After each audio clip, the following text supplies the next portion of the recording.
All right. Well, thanks for joining us today on BlueSync. We're going to talk about physical security today. So if you were with us last April 2022, we kind of went over the same presentation, but it's always good information, just best practices, tips, tricks, keep it top of mind because we want to make sure that everybody stays safe, including our employees, our staff, our customers, and have our offices be secure.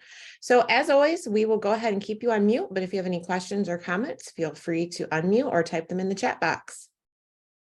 So what is exactly physical security? Well, it's the protection of personnel, hardware, programs, networks, and data from physical circumstances and events that could cause serious losses or damage to an enterprise, an agency, an institution, or us as the company, right? It includes protection from fire, theft, vandalism, natural disasters, and terrorism.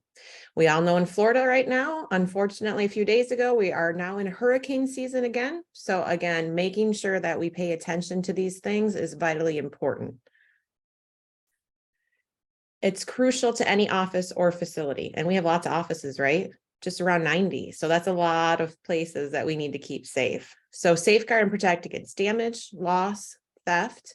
Risk can include, but not all inclusive, but the list does include physical damage and harm, interruptions in providing services, unauthorized disclosure of information, loss of control over that information, just like the ransomware training that we took with Next IT that came to us on June 1st that talked all about ransomware, losing your data, having to pay ransom fees to get your data back. That's what that's talking about. And then, of course, physical theft, picking up a computer, walking out the door with it, grabbing cash. We don't like cash in our offices, but if there is cash, grabbing that and leaving with it, that type of physical theft. So first, let's talk about facilities and mechanics. We need to keep an eye on our sprinkler systems, the location and type that we may have in our locations. If you're a newer ASC with us, talk to your manager about it. Make sure that you both feel good about what's going on in your offices. That includes our water and gas pipelines, if any. Know where they're at and know where that shutoff valve is. If something goes awry and we have something spring a leak, it's really good to know where that shutoff valve is. Again, if you don't know, get with your managers. And if they can't figure it out, just get with either Kelly in Florida, Rob in Michigan, Vanessa or Nicole or Felicia in Ohio, and we'll make sure that you get the information that you need. Same thing with the air conditioning and heat. Fortunately, we're in the beautiful summer months now, so we are talking air conditioning, but this also in the winter would go for heat as well. Make sure you know where that emergency power off switch is, where the location of it is, and make sure that that system is properly venting. Again, if you're unaware, just get with your managers. Smoke alarms and fire extinguishers, make sure you know where they're located and make sure that they are working properly. We always want to make sure that we're checking the batteries in our smoke alarms if we have access to that. And we want to make sure that our fire extinguishers are in working order. Now, a lot of our offices have people that will come in and inspect those. If you have more of an at-home fire extinguisher, just make sure that it's in good working order and make sure that you know where the location of that is. Access to our facilities, right? We are in sales. We want people to come see us. That's how we can sell more houses, more real estate. So we do want people in our offices, but that also leaves us at a small risk, right? So we just need to make sure that we keep some of these safety measures top of mind. We want to restrict the issue of keys. We want to keep those in a secure location. If you have a key or a key fob, make sure those are staying locked up where you and your managers have access to them, but not the general public. You want to keep a record of all issued keys. Obviously, if you have a key fob, the system does it for you. If you're giving out physical keys, make sure you keep a log of that. Make sure you know who you've given a key to. And if an agent or a staff member leaves the company, make sure you get those keys back. If they're no longer associated with the company, we really need to get those keys back so that we just don't have multiple keys floating out there. Same thing with key fobs. If an agent or a staff member leave, we want to make sure we either get that key fob back or shut off access to that fob so they can no longer access our facilities after hours outside of when we have it staffed. So really important to keep an eye on those keys. If you have a code, maybe you keep a lockbox with a spare key, maybe you have a coded entrance. Unfortunately, if people leave, we do need to keep those codes updated. So make sure you update those codes when employees and agents leave the company, just so that they no longer will have access after hours. And always, always, always secure the office prior to leaving. Not just late for the day, but if you are leaving the office for your break, if you're leaving the office midday, if there's nobody in the office, we do need to secure the office. So if nobody's there to relieve you for your break and you have to lock the door, make sure you forward those phones to someone else, lock the door, leave a note on the door, letting everybody know when you may return. But we cannot leave our offices unlocked and unmanned during the day. So if you have an agent there, make sure that they are well aware that you're leaving. Make sure they know they need to keep an eye on the front door. We want to make sure that nobody has access to our offices without either a staff member or an agent being aware that they are in charge of that traffic flow. So make sure you communicate that with your managers, communicate that with your floor agent if you do have to leave the premises. And then obviously before the end of the day, make sure every entryway is locked, windows, front doors, back doors, patio doors, depending on your office. Make sure all those entry levels are locked and that the office is secure before leaving. But make sure it's not just at the end of the day, but anytime that you're leaving the office. And make sure your agents are aware of what that protocol is as well. A lot of agents will come in after hours. Make sure that you talk about this in your sales meetings so that they're aware that they're responsible if they are the last man out or woman out at the end of the day, or if they're coming in after hours. Just make sure you have that continued conversation with them so that they're aware that's their responsibility if they are in the office outside of when we have it staffed. Visitors, like I said, we want people to come see us. We're in sales. We have people. We need to sell people homes and real estate. So let's talk about what that means for safety in the front office.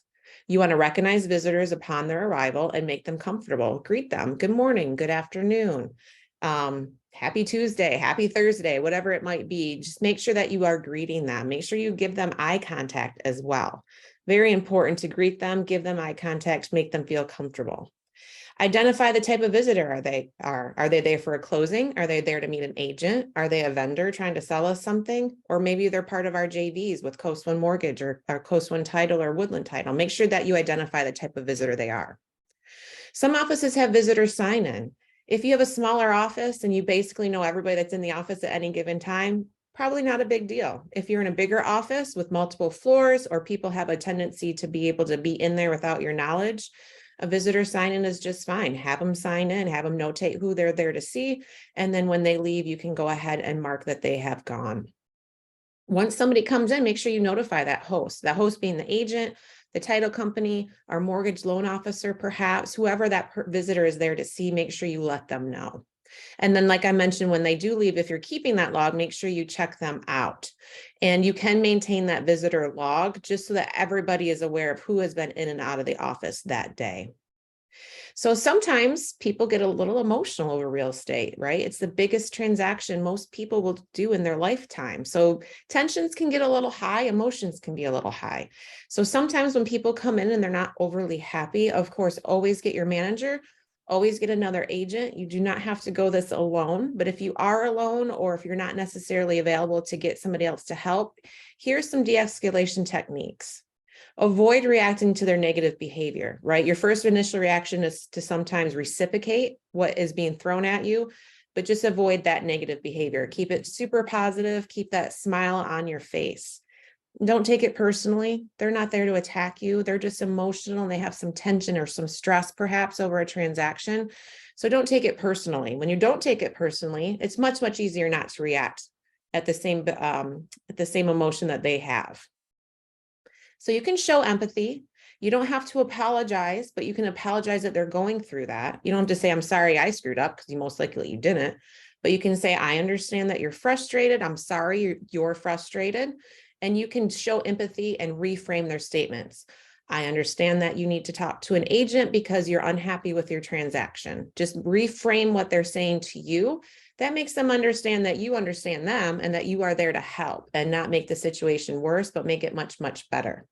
Focus on that solution. Once you have reframed their statement and find out why they're upset or emotional or tense, you can go ahead and focus on that solution. And then, of course, always ask for help. Like I said, you do not have to go this alone. Get your manager, get an agent, Get somebody on the phone. If you are there alone and there isn't anybody there, go ahead and call somebody. You can call your RSCs, your RVPs, call anybody on the support staff. You do not have to go this alone. Let's talk about parking lot security. So much along the lines of this facility, we all have parking lots. Some of us have different kinds of parking lots. Some of us have street parking. There's just a little different for each of our offices. But make sure that lighting is adequate for safety. Much more important in the winter months when it's dark before we leave the offices. So something to pay attention to come fall. Right now it's light, much later, but make sure there is adequate lighting. If there's not, again, get with your managers and they'll get with their facility people and we'll get that fixed. Always look around you upon exiting a building. Don't have your face buried in your phone or messing around with your keys. Make sure that you are looking around and aware. Keep your keys in your hand. It's a really good safety, just not even when you're leaving the office, but anytime you're leaving anywhere when you are going to your vehicle, keep your keys in your hand. And always lock your vehicle upon entering and exiting. Again, just very basic security that we can all practice every day of our lives, not just in our office parking lots. Don't leave your valuables in view. This is hard, especially for our agents. It's hard, right? They have laptops and cell phones and they're in and out. Try to keep those tucked away. Take them inside with you is the safest bet. But if they do have to be left in the vehicle, make sure that they're not sitting out there in view to be temptation to somebody. And if you feel unsafe upon leaving the office, go back inside and get somebody else to walk with you. Again, we don't want you to feel unsafe. So if it is a situation and you just don't feel good about it, just go ahead and go back in and get somebody to walk out with you. Always a safe bet. Your workstations. We want to keep a clean desk policy. So this is a little bit less about physical security and a little bit more about those other things we mentioned, like ransomware and our network security and our informational security. So keep important documents, letters, binders, books, keep them secured when you're not at your desk. If you leave for the day or if you leave for lunch, just make sure that everything is tucked away where it's not sitting out for anybody that's walking by to be able to view it. Please don't keep your passwords on a sticky note at the workstation. Even if they're underneath a keyboard, still readily available. Let's not do that. Let's get a password keeper on a cell phone. Let's keep a notebook locked up in a secure location. Keep those passwords secure. Make sure that you're securing laptops if you have a laptop, your iPad, anything like that that you may have at the front desk. Make sure that you keep that locked up when you are not using it or if you're not at the office.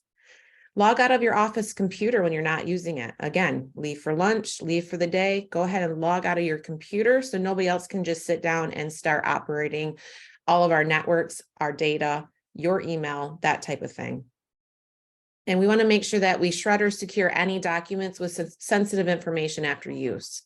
Sensitive information are things like social security numbers, banking information, anything like that really does need to be shredded. Anything with client information on it, phone numbers, addresses, that type of thing.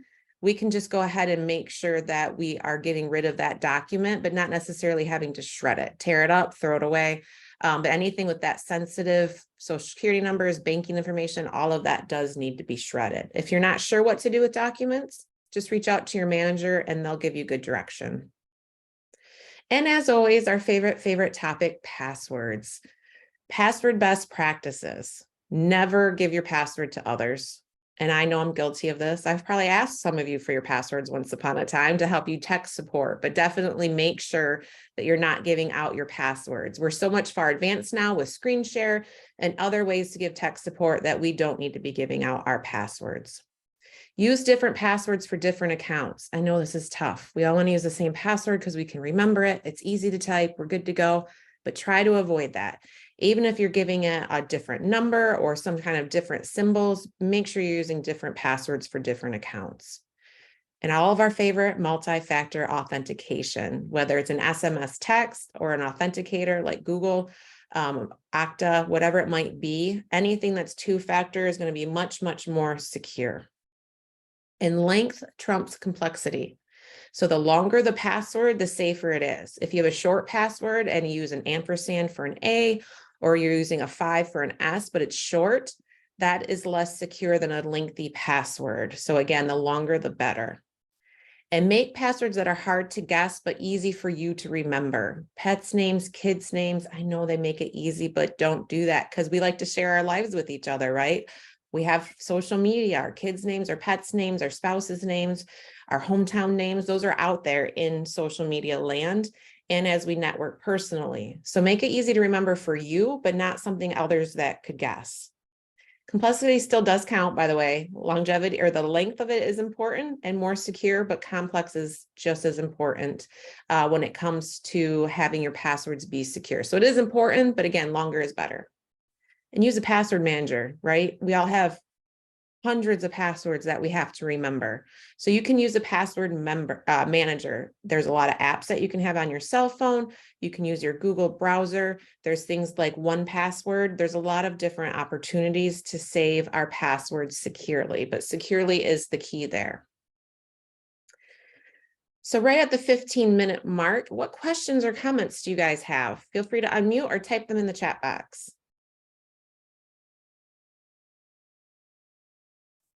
We'll give it just another minute here. Are you not in your office today? I am not in my office today. I am at our 522 East Front Street location in Traverse City. Oh, the other Michelle has a question. Okay, go ahead, Michelle Cruz. I was just wondering, can we just lock our computer when we're done? Because I have agents who sit here and use it in agent mode. Yes. So I just lock I don't have to log out of everything. I can just lock it so they can't get in. Yeah, that works too. If you have multiple profiles on your computer, make sure you log out of yours or lock yours and then leave the agent version open. That's just as secure as shutting it down. They can't access it. Okay, all right. Good point. And for any Windows users, if you hit the Windows icon and L on your keyboard, it will instantly lock your computer. So just a quick tap and you're good. Great tip, Paul. Thank you. Anything else to add, Paul? No, I think you pretty much covered it. You know, passwords are really important, and we are going towards a passwordless future where when signing in, eventually you'll end up getting a request on your phone and you'll have to authenticate it that way before a password will work. That's kind of the passwordless future that we're heading towards, but we're not there yet. So definitely awesome to keep good complex passwords. And by we, he means just in general, the world, not just everyone, the world. Everyone's doing it. Yeah. Great. And Sharon, yes, I will send this out. If you want to share it with your agents at a Lunch and Learn, that'd be fantastic. If you want to just email it out to them, that would be good too. But I would definitely share this with you guys after the fact. Thank you. Absolutely. Anything else, you guys? Paul, I have a question. Go ahead, Brenda. This is Brenda. I lock my computer every night, but I don't turn it off. But on the weekends, I usually turn it off. So is that okay? Yeah, so that's actually fine. Right now, we currently have all the company computers set up for a Wednesday update. So Okay. Wednesday morning, Tuesday night at about midnight till about 5, 6 in the morning, all the company computers will be set to update. So on the weekends, they won't be doing too much. But during the weekdays, it is best to leave them on. So that's perfect. Thanks, Brenda. Okay. Thank you. Good question.